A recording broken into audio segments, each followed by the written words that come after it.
ঠিক হয়ে যায় এবং ওরা করে কি সেই কাপলকে বিদায় জানিয়ে ওদের গন্তব্যের দিকে আবারও ছুটতে শুরু করে। আর এইবার জ্যাক কিন্তু লুলুর সাথে অনেক ভালোভাবে কথা বলে আর লুলুও শান্ত হতে শুরু করে। মোট কথা দুজনে দুজনের সঙ্গ উপভোগ করতে শুরু করে। তো কিছুক্ষণ পরে জ্যাক আর লুলু একটা শহরে পৌঁছায় আর তাদের হাতে এখনো 3 দিন রয়েছে, মানে 3 দিন পরে আর কি তোমার অনুষ্ঠান, কিন্তু জ্যাককে তো কোথাও থাকতে হবে। তো টাকা বাঁচানোর জন্য একটা প্ল্যান করে, অফিসার বেরিক তো ওকে টাকা দিয়েই দিয়েছে, কিন্তু হারামজাদা করে কি টাকা বাঁচানোর একটা প্ল্যান করে। ও করে কি অন্ধ হওয়ার নাটক করে আর তারপর লুলুকে নিয়ে একটা বিলাসবহুল হোটেলে যায়। আর জ্যাক যেহেতু মিলিটারিতে ছিল আর যেহেতু একটা আহত সেনা, তো এই জন্য হোটেলে সে ফ্রি থাকতে পারবে। আমেরিকান নিয়ম বা অনেক হোটেলে এই সুযোগটা দেয়, মিলিটারিদের সম্মানে। তো জ্যাক সেখানে তার পরিচয় দেয় এবং ওকে একটা বিলাসবহুল রুম দেওয়া হয় এবং সে ওখানে লুলুর সাথে অনেক এনজয় করে, ওকে গোসল করে আর তারপর তারা দুজনে একসাথে খাবার খায়, টিভি দেখে, সব ফ্রি। আর তারপর জ্যাক যখন নাইট ক্লাবে যাবে, বারে যাবে, তখন লুলুও বলে আমাকে সাথে নিয়ে যাও। তো এরপর তারা দুজনে বাইরে আসে। তো জ্যাক যখন একটা মহিলা স্টাফের সাথে ফ্লার্ট করছিল, তখনই লুলু একটা মুসলিম লোককে দেখতে পায়, মানে অ্যারাবিক লোককে দেখতে পায় আর সেই লোকটার পেছনে ছুটে। তো জ্যাক তখন লুলুকে ধরার জন্য পেছনে দৌড়ায়। তো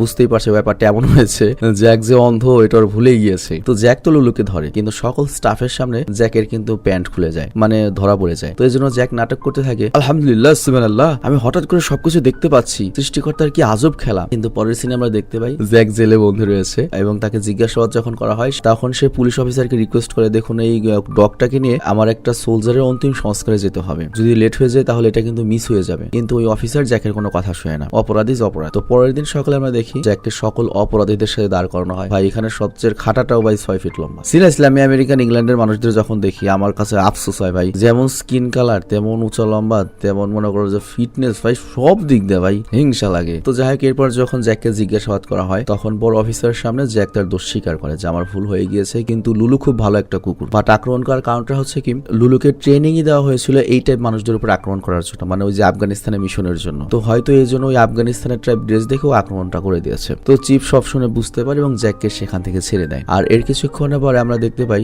লুলুকেও জ্যাকের কাছে হ্যান্ড ওভার করে দেওয়া হয়। আর তারপর লুলু আবারও বেরিয়ে পড়ে তার গন্তব্যে। আর কিছু দূর যাওয়ার পরে জ্যাক লুলুর ব্যাপারে পড়তে থাকে আর সেখানে সে জানতে পারে যে লুলু তো অনেক মিশন সফল করেছে, অনেকবার আহত হয়েছে আর এই জিনিসটা হয়তো লুলুর শরীরে প্রভাব পড়েছে। মানে জ্যাক যেমন মিশনে গিয়ে এখন মাথায় সমস্যা, লুলুরও হয়তো কোনো একটা প্রবলেম হয়েছে। তো যাই হোক এরপর জ্যাক জানতে পারে যে সামনের শহরেই রিলের ভাই থাকে, মানে যার জন্য ওরা যাচ্ছে। আর রিলের ভাই ওদের সাথে একজন সৈনিক ছিল। তো জ্যাক তার সাথে দেখা করার সিদ্ধান্ত নেয়। তো কিছুক্ষণ পর তারা রিলের ভাই